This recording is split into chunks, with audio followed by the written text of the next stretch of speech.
"To my invention," he said, raising a glass with my work in his hands. I smiled, said nothing, and started the clock. "My name is Daniel Cho. I'm 32 years old, and I work as an embedded systems engineer. I've always been quiet. Life seemed stable, until everything I trusted turned against me.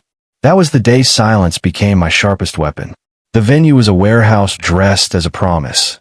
Edison bulbs, matte concrete, and a rented confidence that smelled like citrus spray.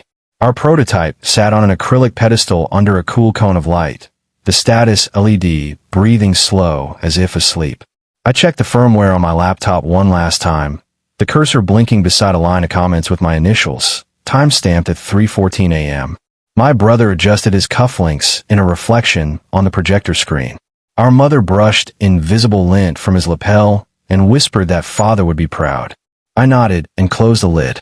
We used to build in a garage, trading warmth for wattage, ramen for rest. Tonight, he asked me to stay close to the demo table. It sounded like trust. It felt like placement. It looked like a party. It felt like a quiet erasure. The MC's voice carried, "Please welcome our founder." Applause rose like a mechanical wave. My brother took the stage with an easy smile and a wireless clicker. He didn't look at the pedestal. He looked at the cameras. "This," he said, gesturing to the prototype, "is my invention." The words landed soft in the room, sharp in me. He clicked to the first slide. It was my block diagram, my architecture. Only my name had been neatly amputated. The projector beam turned dust into glitter. He told a story about napkin sketches, months of iteration, and how he refused to give up. The crowd laughed when he said he almost set the garage on fire. They laughed. I just nodded. "Proud of him?" An investor murmured at my shoulder, eyes still on the stage. "Very," I said, because the answer cost nothing and revealed less. He raised a glass. "To my invention, and to the future we build." Our mother dabbed at the corner of her eye. My brother paused for the camera flash, chin lifted, as if the light were a crown. He took the first sip while my schematic sat behind him like a stolen passport, bearing features no one else recognized. They were celebrating. I was memorizing every word. In the garage, we had a rhythm. He handled rooms. I handled reasons. He liked the pitch. I liked the proof. He was always the voice. I was the voltage. I told myself the division was efficient, not dangerous. Tonight, every eye, he said, scissored through that myth. The LED on the pedestal pulsed. On, off, on, as if counting breaths for me. I stood still. Stillness has a pulse too. A junior engineer caught my eye and mouthed, "Nice work." He meant both of us. He didn't know better. Our mother squeezed my hand and whispered, "He always had a gift." I kept my eyes on the slide and said, "He did." Another truth that wasn't complete.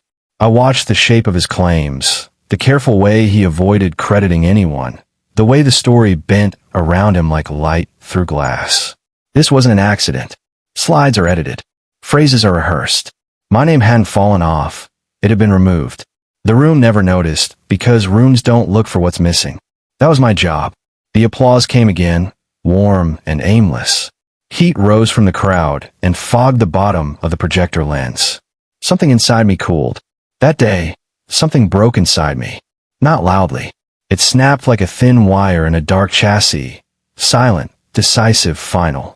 I didn't respond. I remembered. I filed away the sequence. The toast, the slide, the story, the smile. Not for a scene. For the record. Not tonight. Not yet. But the line had been drawn in a color only I could see. People clinked glasses around me. I set mine down untouched and traced the seam of the acrylic pedestal with one finger, feeling the tiny burr where the plastic had been cut. There's a difference between making and presenting. He never learned to sand edges. I did. Patience, polish, pressure. I wasn't trying to win. I was ending it. After the speech, he swept through a ring of congratulations, collecting promises like business cards. I slipped into the shadow of the projector, where the hum was steady and honest. Outside, the air was colder than it should have been for a night like that. I didn't move. I just waited. By Monday, the rooms would start locking without my name on the door. Monday smelled like disinfectant and burned coffee.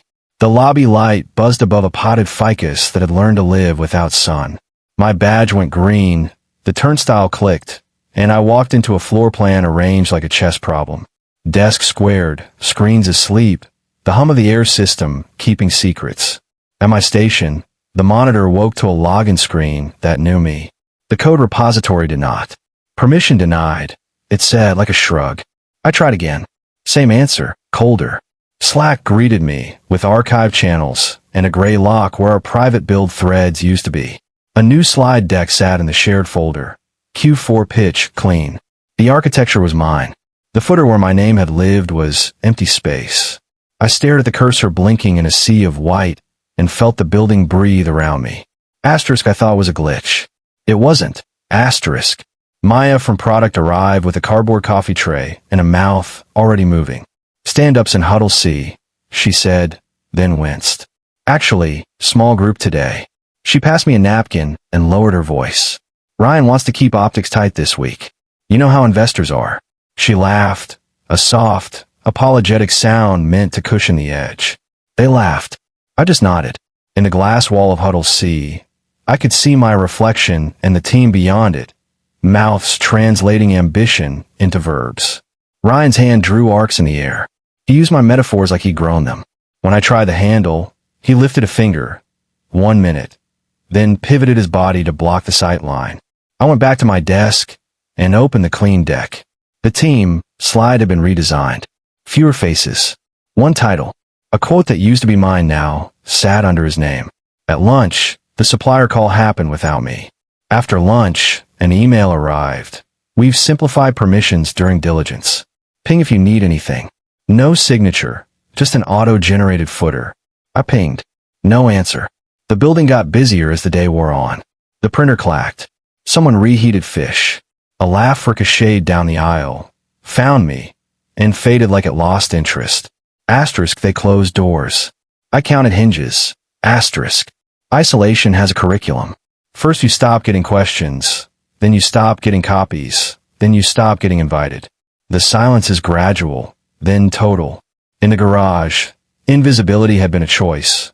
Head down, headphones on, a soldering iron tracing clean lines through noise.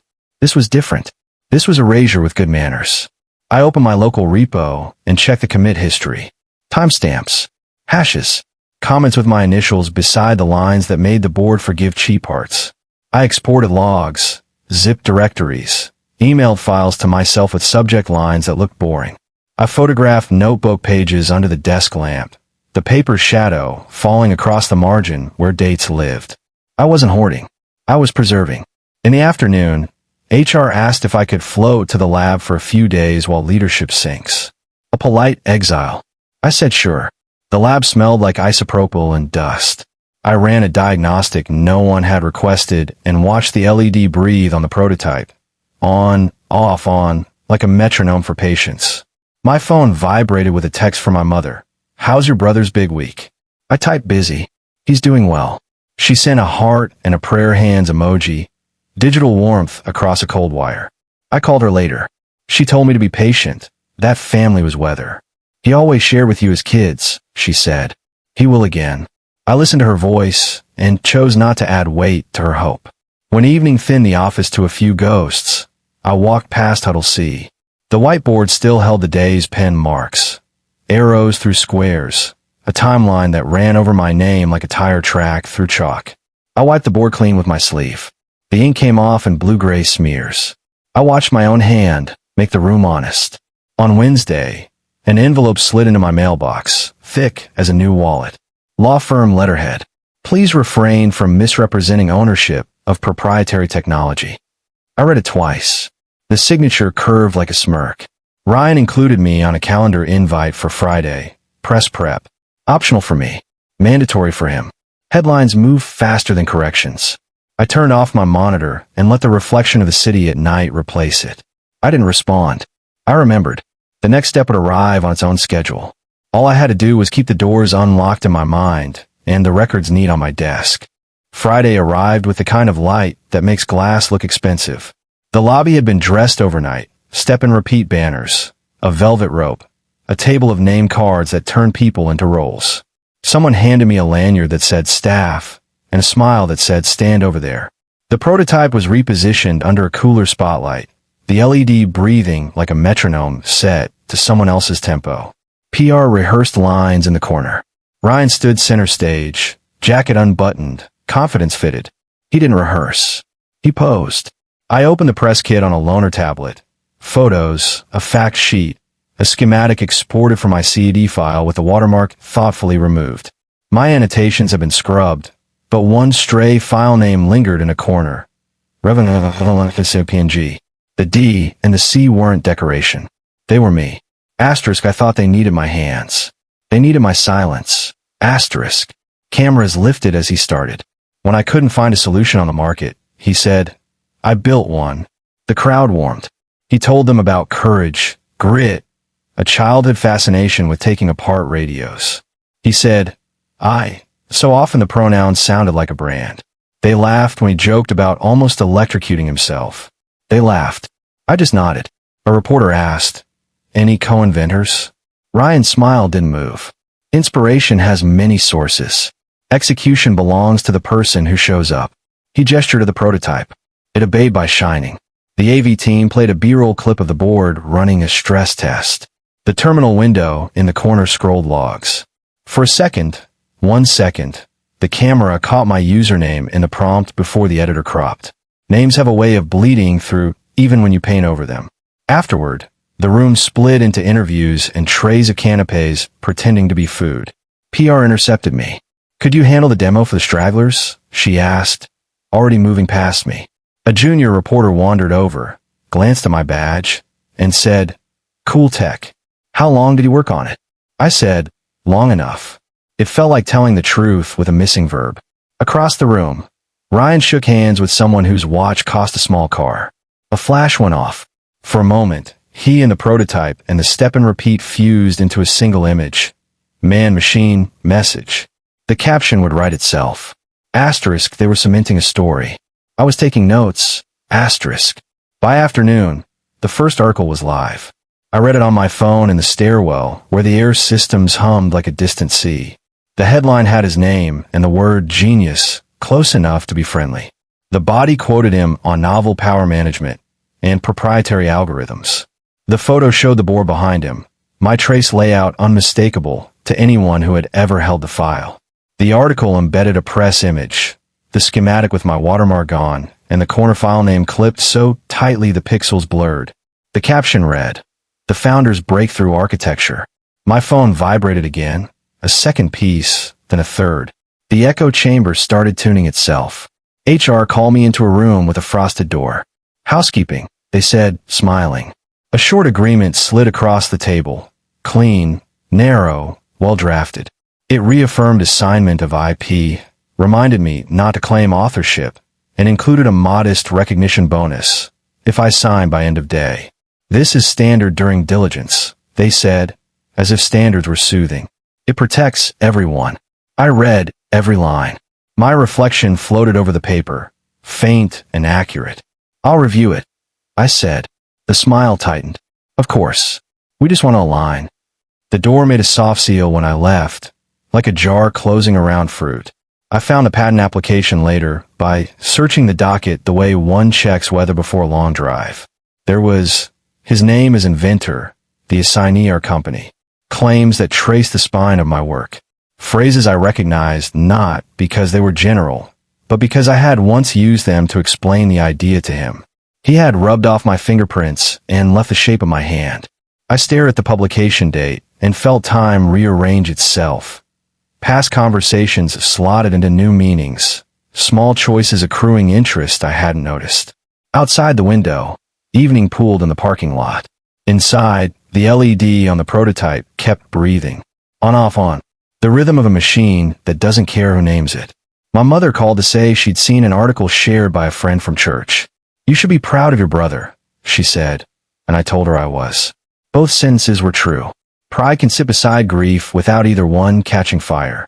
When she asked how I was, I said, working, and let the line go quiet so she could hear what she needed to hear. When the building emptied, I walked the perimeter once, touching the cool edge of the acrylic pedestal, the seam of the stage, the door to Huddle C.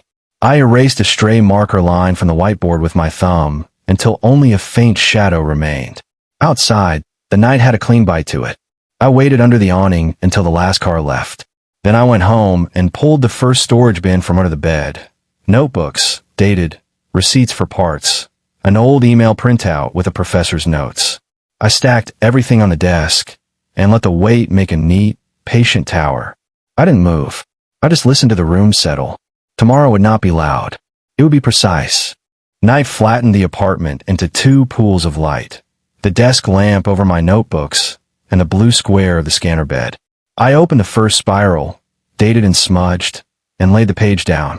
The lamp showed the pressure of old thinking, a darker groove where the pencil stalled, a lighter sweep when it resolved. The scanner hummed, glass warm against paper. On the floor, storage bins stood open like mouths. Receipts for parts, printouts of data sheets, thermal photos of prototypes that had run too hot. I labeled folders on my laptop with names that wouldn't startle anyone who snooped. I labeled the real copies with a pen that didn't care about optics. Outside, the city smeared itself across the window. Inside, the kettle clicked. I poured tea I wouldn't finish and kept the light steady. Asterisk, I didn't need noise. I needed proof. Asterisk. I exported commit histories with hashes that didn't ask permission. The timestamps were unromantic, which made them perfect. 3:14 a.m., 2:07 a.m., 12:49 a.m. A constellation of work and hours cameras don't visit. I printed a few key diffs. The line that corrected drift, the routine that taught the board to forgive cheap parts. My initials sat in the margins, ordinary and loyal. I slipped each into a sleeve and wrote dates in ink that wouldn't fade. I added screenshots of Slack threads where I explained the self-calibration metaphor to Ryan, back when we still existed. He had replied with a thumbs up, and a "this is huge." It was. He learned to make that sentence look like a mirror. The notary worked late, out of a strip mall office that smelled like carpet glue and dry paper. A ficus tried to be a tree in the corner. She watched me sign my name on a stack of declarations, and stamped each one with a small thud that sounded like approval's heavier cousin.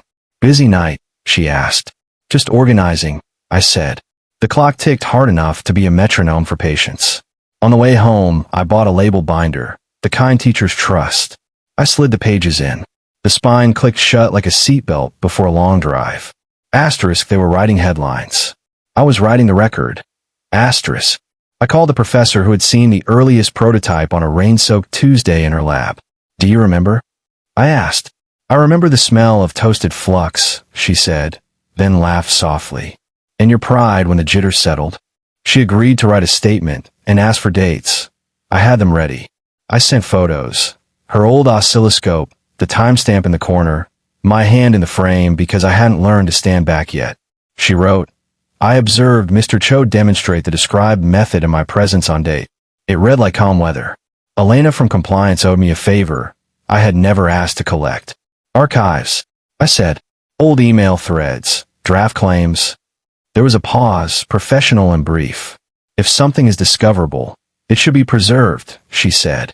The next morning, an encrypted file appeared in my inbox. It contained exactly what I needed and nothing else.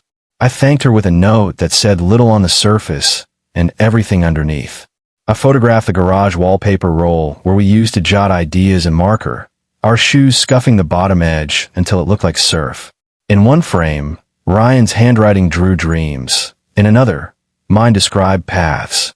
I titled them like evidence exhibits no one had requested yet. I added a receipt from the night I bought the parts for the fix he now called Instinct. The cashier's stamp included the minute. Proof wears ordinary clothes. I rented a safe deposit box and slid in a USB drive, the notarized statements, a printed index. The vault door breathed shut. The bank lobby smelled like pins attached to chains. A man in a suit said, "Have a good day," with the tone of a locked drawer. I walked out lighter and heavier at once. At home, I laid everything on the table in neat grids. Code logs, photos, declarations, receipts, witness statements. The air felt balanced, like a circuit with its ground restored. I could feel the absence of anger the way a craftsman feels a tool in his hand. Not missing, just unneeded. That day, something broke inside me. It had left space for something else. Discipline. I wasn't trying to win. I was ending it. I wrote 3 names on 3 blank envelopes. and set them aside. The printer cooled. The kettle did too. I turned off the lamp and let the room return to dim. The city kept breathing on the window, patient and far away. I didn't respond. I remembered. Morning would come with its own instructions. I had already sharpened the silence. Morning arrived with edges, cold air through the window seal, the dry click of the printer, the stiff glide of new envelopes across the table. 3 stacks sat in front of me like instruments tuned to different keys. I laid the first letter on the wood and squared the corners with my palm. The language had no adjectives. Exhibit lists marched in columns.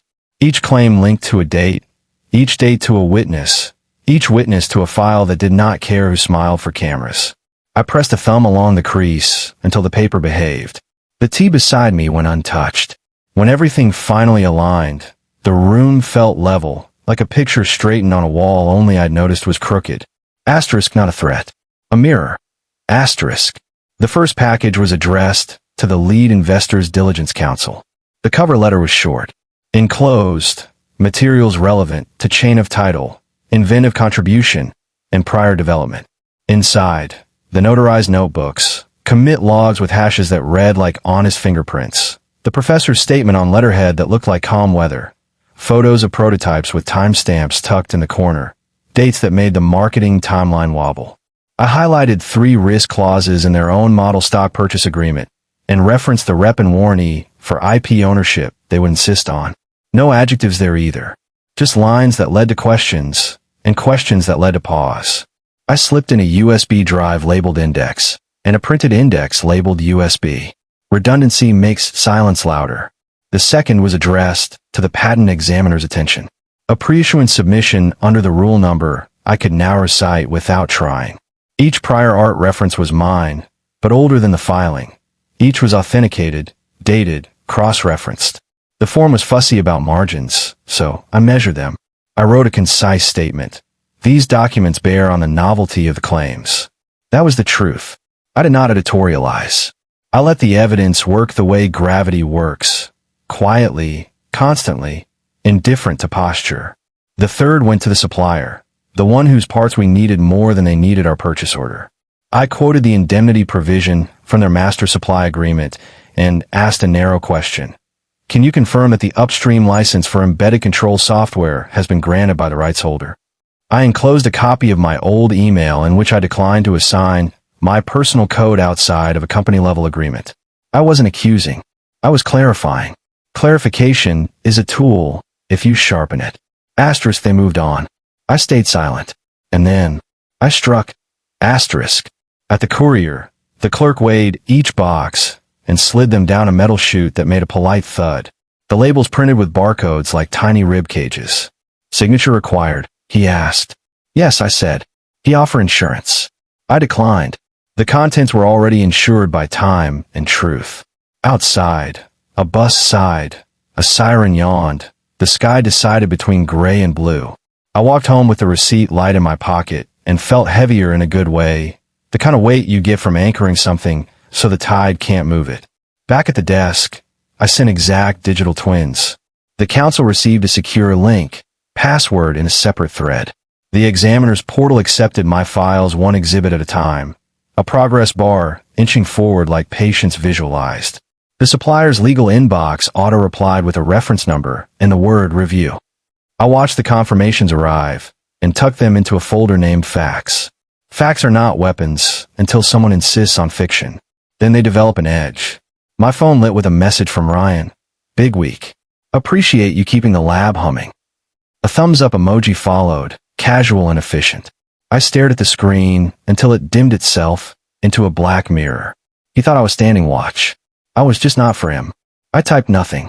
I let the unsent text stay warm under my thumb until it cooled into silence. By late afternoon, a red receipt blinked from the law firm. The subject line changed to received, review in progress.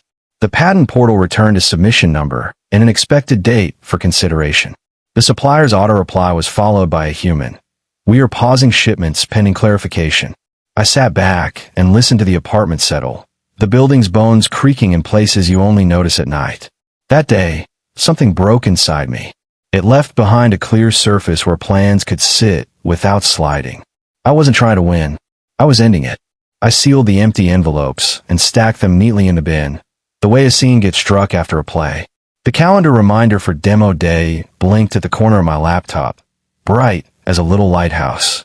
I didn't add myself to the guest list. I didn't need to. I knew where I'd stand. Demo day smelled like stage dust and fresh cabling. A theater this time, not a warehouse. Velvet seats, a quartz white screen, a red tally light that stared like an unblinking eye. I stood under the exit sign at the back, where the air felt honest and the sightlines were good. The prototype sat in its acrylic on a black draped table, LED breathing its patient rhythm. On, off, on. Ryan waited in the wings with a clicker and the same smile they'd learned to trust. The audience wore navy and certainty. I wore gray in silence. He didn't see me at first. That helped. Asterisk, I didn't need a seat. I needed timing. Asterisk.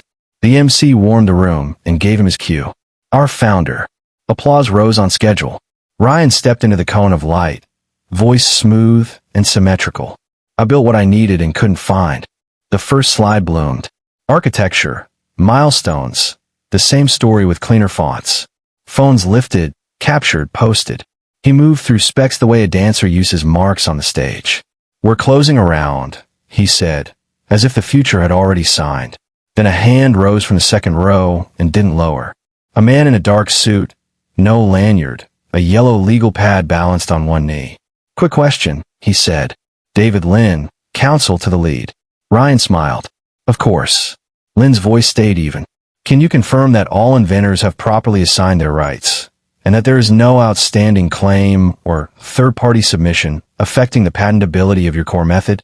The air shifted. A few heads turned to look at their phones.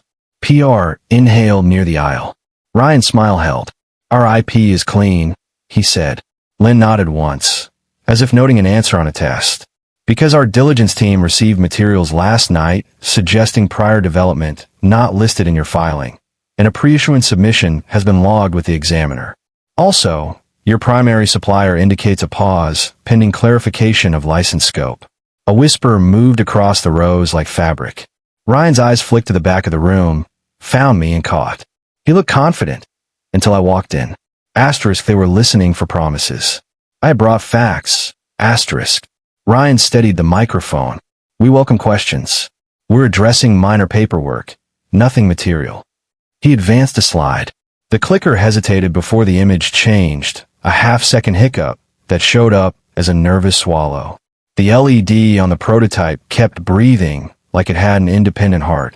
The MC suggested holding legal details for after the program. Lynn didn't argue. Counsel rarely needs to. The doubt had been spoken. Money hates mystery. I watched it spread, shoulders tightening, pens pausing over notebooks, screens lighting faces from below. On the aisle, a board member stood and stepped out to the lobby with his phone pressed flat to his ear, pacing a slow rectangle under a framed fire plan. I didn't move. Stillness has a pulse too. From under the exit sign, the stage looked smaller. I thought of the letterhead stamps, the receipt times, the witness declaration signed under a fluorescent hum. Silence isn't absence. It's a position. Ryan tried to restart his story from a different angle. Let me show you a live demo, he said, and motioned to an assistant. The assistant's hands trembled, not from guilt, just from the temperature of the room. The terminal scrolled logs. The board performed as designed. No smoke, no failure, just competence which suddenly seemed insufficient. You can win a room with a vision. You can lose it with a question. He reached a line in his script where we used to say we. He said, I, and felt it land unevenly. The Q&A became a geometry problem with missing givens. Softballs died on the way to the plate. A reporter asked about timeline. A partner asked about audit rights. Someone from the balcony asked if the third-party submission would be made public. It's part of the record, Lynn said, not unkindly. PR passed a note to the MC. The program ended 10 minutes early. In the lobby, the red carpet looked a shade too bright. Clusters formed and reformed, voices pitched low, sentences trimmed to a legal diet. A photographer lifted a camera toward Ryan, then set it down without shooting. He turned toward me, chin sharp, a plea rehearsing behind his teeth. I watched him measure the distance between us and choose not to cross it. They taught him posture. No one taught him gravity. I wasn't trying to win. I was ending it. I walked past him at a pace you could set a watch by. Outside, the afternoon had tilted to that gray that makes glass reflect more than it reveals. My phone buzzed. One email from the law firm. Subject line updated to hold on term sheet pending IP clarification. Another from the supplier. Pause confirmed. I put the phone back in my pocket and felt the building exhale behind me, the way a stage does when the lights go down. He would spend the evening making calls into a soft, expanding silence. I didn't need to answer any of them. By morning, other people would. And some doors, the ones that had closed on me, would find new locks. Night laid a thin film over the city and turned offices into aquariums of light. My phone pulsed on the table. One email, then three, then a thread that moved like weather. Hold pending IP clarification. The subject line read from the investors. The supplier followed with pause confirmed. A calendar invite arrived at 7:12 p.m. Emergency board session. I wasn't on the list. I didn't need to be. Through the window, the prototype's LED breathed. On, off, on. As if it knew where this was going. Asterisk, I had set the pieces. Gravity would do the rest. Asterisk. From the sidewalk, I could see the boardroom through frosted glass. Shapes bending as people leaned into sentences. Words reached the hall in small, heavy fragments. Chain of title, representations, termination for cause. PR carried a laptop like a shield. The chair's voice was a steady metronome. The general counsel's was smoke-thin and even. An hour later, the door opened, and the air changed in that way rooms do after decisions. The chair walked a straight line to the elevator without looking left or right. I waited until the building exhaled. At dawn, I stood across the street with coffee, hands warm, face cold. Ryan arrived in a coat that tried to look like last week's certainty. He pressed his badge to the reader. Read. He pressed again, slower, as if courtesy might help. Read. Security stepped forward, practiced and polite. We'll escort you to collect your personal items, the taller one said, the way one offers an umbrella to someone who is already wet. They took him through the lobby, down a hall that still held a framed article with his smile caught mid-vowel. He emerged 10 minutes later with a banker's box and a jacket over his arm. His watch flashed in the winter light like a small, ridiculous lighthouse. He saw me. Calculations moved under his face, and then went still. He walked over until the edge of the curb stood between us like a narrow border. You did this, he said. Not a question. Not loud. Evidence did, I said. He looked past me, into a morning that was not interested in either of us. We could have fixed it. We tried, I said. Back when we meant something. He nodded, like the gesture might negotiate with gravity. I'll call you, he said. I won't pick up, I said, and meant it without anger. Asterisk, I wasn't trying to win. I was ending it. Asterisk. The internal email landed at 8:03 a.m. Leadership transition. The subject line lied. Effective immediately. The founder is stepping aside pending review of certain matters. All external communication must route through counsel. The CFO followed with a softer version. We are focused on stability. Slack went from confetti to snow. Channels archived. Permissions trimmed. Profile photos replaced by gray initials. A board member passed me in the corridor without focus. Phone at his ear, saying material to someone who could make it matter. By noon, the examiner's office action appeared in the public portal. Non-final. Multiple rejections, each tied to the exhibits I had sent. Dates, diagrams, the professor's statement printed with academic restraint. The phrasing was courteous in the way a judge's gavel is. No volume needed. The investors' council sent a note to all parties citing open diligence items and inability to proceed on the current timeline. The bank's letter arrived last. Pursuant to the MAC clause, we are suspending the line of credit pending resolution. Money doesn't raise its voice. It just leaves. PR did what PR does when a narrative breaks. They try to whisper louder than a fact. A clarification went out to a friendly outlet. The piece ran 5 paragraphs and read like a life preserver with holes. Comments filled the space the spin had left empty. The step-and-repeat photos from last week lost saturation as they traveled down the feed, the way all images do when the light that made them no longer exists. In the late afternoon, a facilities manager with a screwdriver removed the plaque from Ryan's door. The screws came out with professional patience. He wiped the dust imprint from the wall with a square of blue paper and pocketed the brass without ceremony. Security walked a slow circuit, checking that new locks had learned their job. The carpet kept its secrets. I went to the lab. The bench was as we had left it. A coil of solder like a question mark. A stack of anti-static bags. The prototype breathing. I ran a diagnostic that no one requested. Lines of text moved down the terminal in clean little truths. I thought of my mother's voice, soft with hope, and made a note to visit before the weekend and say the only thing that fit inside this silence. I'm okay. Outside, evening gathered the edges and made glass into mirrors again. The emails stopped multiplying. The phone rested. The box he had carried would be on a table somewhere, his watch ticking inside a jacket pocket, another metronome beating time no stage could hold. Overnight, everything went dark in the way power sometimes goes. Not with a bang, just the room deciding to return to its original temperature. I didn't celebrate. I cataloged. I locked the lab and took the stairs down, counting each landing. There was a small future waiting in a folder on my desk at home, neat and patient. I didn't hurry toward it. I let the quiet lead. Morning didn't announce itself. It settled. The new space was a sublet above a bakery, the air slightly sweet with yeast and warm metal from a small reflow oven I'd rescued from an auction. 2 folding tables, a second-hand oscilloscope, a plant that tolerated neglect. The prototype lay on an anti-static mat with a fresh label on its sleeve, Rev_E. I opened my laptop. The news cycle had already moved on, as it always does when a story stops feeding it. My inbox, meanwhile, had become practical. A draft license, a list of compliance items, 2 resumes from people who'd heard I liked clean commit messages. The quiet was not empty. It had a shape. Asterisk, I didn't need applause. I needed alignment. Asterisk. The licensing meeting was a room of glass and gray, the kind of conference table that makes pens behave.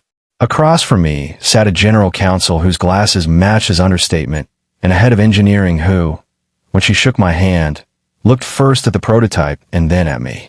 I set the binder down between us. We didn't rush. They asked about the calibration routine's tolerance for component drift. I walked them through the math and then the metaphor, because both mattered. They asked about provenance. I flipped to notarized pages, early photos, the professor's statement. They asked about scope. I proposed a field of use license and a royalty that let both of us sleep. No adjectives. We found verbs: grant, integrate, maintain. When the council slid the agreement across, the paper made a soft sound against the wood like a match that wasn't struck. I signed with a pen that had no logo. Asterisk, no speeches. Just signatures. Asterisk. Back in the sublet, I hired 2 people I trusted to care about reasons more than rooms. Kiera came from a lab where equipment lived longer than budgets. She read code like a map. Tomas preferred diagrams to declarations and knew why a good ground plane is an act of respect. We rearranged the tables so the light fell on the work instead of the walls. Lunch was soup from downstairs and plastic spoons that bent if you weren't careful. We talked about edge cases the way some people talk about weather. I told them we keep names off anything not earned. They nodded, relieved to be told something small and true. Reporters called. Some were polite. Others wanted a sentence they could crown a paragraph with. I said, "The record is public," and declined to elaborate. An outlet sent a list of questions labeled, "Final chance to comment." I didn't respond. I remembered. Ryan left one voicemail. Measured, tired, circling a word that wouldn't land. Sorry, maybe, or salvage. I listened once and archived it without deleting it. History can sit quietly. It doesn't need help. On Sunday, I brought my mother flowers because her apartment needed color. She made tea and tried to fold the week into something the kitchen could hold. "He's still your brother," she said, as if the sentence could fix a hinge. "He is," I said. We ate in near silence. After, I replaced a flickering bulb in her hall and tightened a loose cabinet pull. Small repairs that announce care without argument. When she asked if I talked to him, I said I wished him well and meant it. Love and boundaries can share a table. The examiner's second notice came through. New references applied, claims limited. The language was careful and dry, the kind of dryness that carries weight. The old company issued a statement about strategic refocusing, a phrase that bleeds meaning even as it tries to sound full. They offered to buy a limited license on the same terms I had already granted elsewhere. I accepted. Fair is fair, even when it arrives late and unadorned. By the end of the month, we had a small run of boards and white solder mask that looked like winter. Kiera named the bench stations after quiet things. Harbor, Moss, Snowfall, because numbers felt too sharp. Tomas built a test jig that clicked like a metronome for concentration. We shipped our first units in padded envelopes with corners that didn't catch. The label read only what it needed to. No more, no less. I visited the garage one evening and took down the paper roll we'd once written on, folding it along the lines where our shoes had worn it thin. The wall looked larger without it, as if the past had been taking up more space than I knew. I saved a section with his handwriting and a section with mine. Not as trophies, as a map of where the road had turned. We didn't celebrate. We worked. A partner sent our first check on time. The plant on the shelf found a way to thrive. The oven hummed a steady middle C. I watched the LED breathe, on, off, on, and thought about the difference between endings and completions. That day, something broke inside me. The fracture filled with a material stronger than what had been there before. Patience, I learned, wasn't waiting. It was direction. At night, when the bakery downstairs put racks of bread on cooling tables and the street softened into reflection, I shut down the lab and ran my hand along the clean edge of the bench. He had tried to make the story bend around him. I had made the work stand on its own. Since then, I never trusted words, only actions.